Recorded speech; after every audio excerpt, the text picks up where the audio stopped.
Okay, guys, welcome back to another.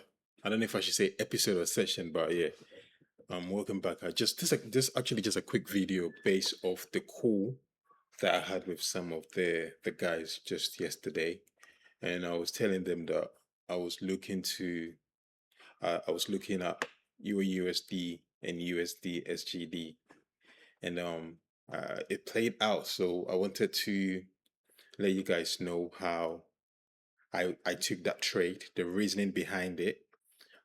So this is the first one that we took yesterday, and then this as well. We did this as well yesterday. So I'm gonna explain to you the reasoning behind this. So obviously on my 4 hour on my 4 hour time frame, I marked up my high and my low. So remember what we did with the path 2 on the last video. Um, this is what I was looking at for the level. So I marked up my low, I marked up my high, and I marked up this high as well because that was the high that got broken for the indication to the upside. So I marked that as well. So obviously I use the box to indicate my highs and my lows.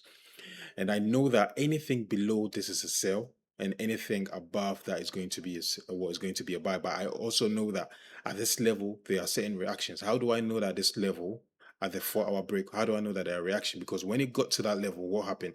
It sold all the way back to this low. So on Tuesday, when was this? This was on Tuesday around 3 p.m. when we jumped on the call. So somewhere around this, let's go to the 1 hour time frame. So somewhere around 3 o'clock on Tuesday.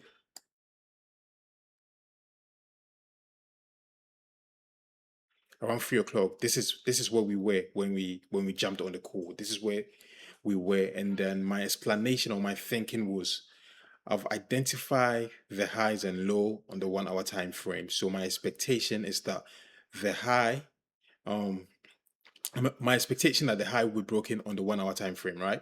And obviously the low to be also broken on the 1 hour time frame. And that's exactly what happened. The high got broken on the 1 hour time frame, and the 4 hour time frame got broken as well. So the minute I saw the high being broken, this high being broken on the 1 hour time frame, I jumped onto my 15 minutes time frame.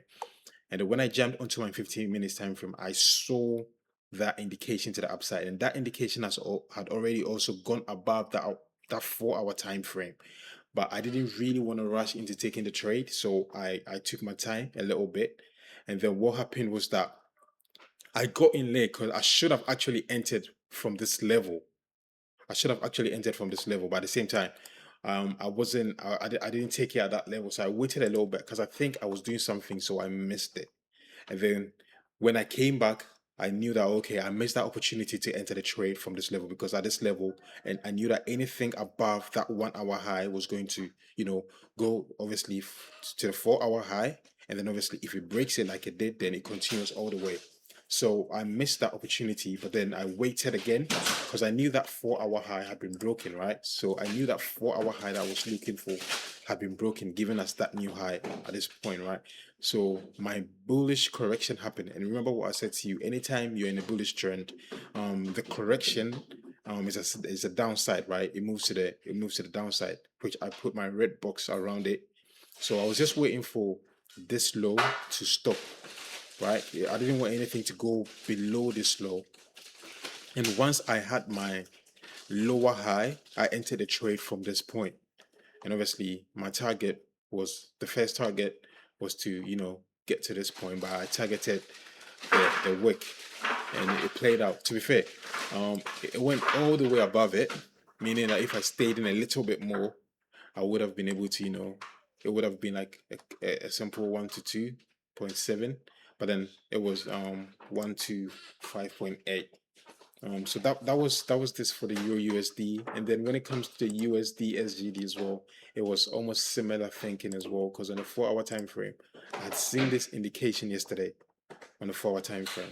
So my expectation was that there was going to be a correction to the upside because it's a downtrend, right? So there's going to be a correction to the upside, and then once it corrected, I was aiming for.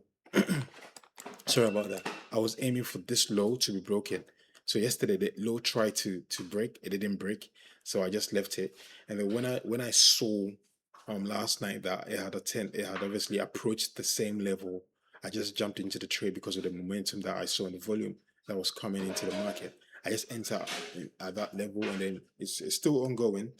So that was a quick 1 to 5, but it's currently ongoing. So it means that if I had stayed in for longer, it would have been, let me see, so all the way to, yeah, 1 to 10. But the reason why I did 1 to 5 was because my target was actually to be able to um, get the trade all the way from that level to this lower low here, because that lower low was what was broken. So now what my expectation is that I'm gonna see what's gonna happen again. Obviously, it's giving me another indication. Why? Because this low has been broken by this low right now. So this is become our new lower low. So I'm just waiting to see what's gonna happen, and then ideally it's going to be a case where the indication completes. Then you see something like this, and then obviously all the way down. But we'll see how that plays out. So that was a quick setup. It was a simple ICC.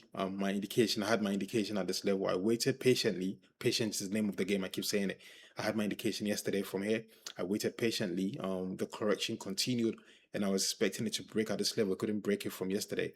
It gave me a glimpse of it breaking, but it didn't happen. And then obviously, when I woke up, I saw that, oh, okay, there's an opportunity because the volume here, that low had been broken. So once I saw that low broken, I could have entered from that level, but obviously I wanted to be able to take it from this level. I saw I saw the opportunity and I entered the trade from there. So that's it really. I just wanted to share with you how the setups from yesterday played out. And it took about maybe 15 hours for the setup for this one and for this one to play out. So yeah, that's it for today. I'm gonna be doing the video for the time frame correlation, and I will upload it once that is completed. So I'll see you guys later. Take care.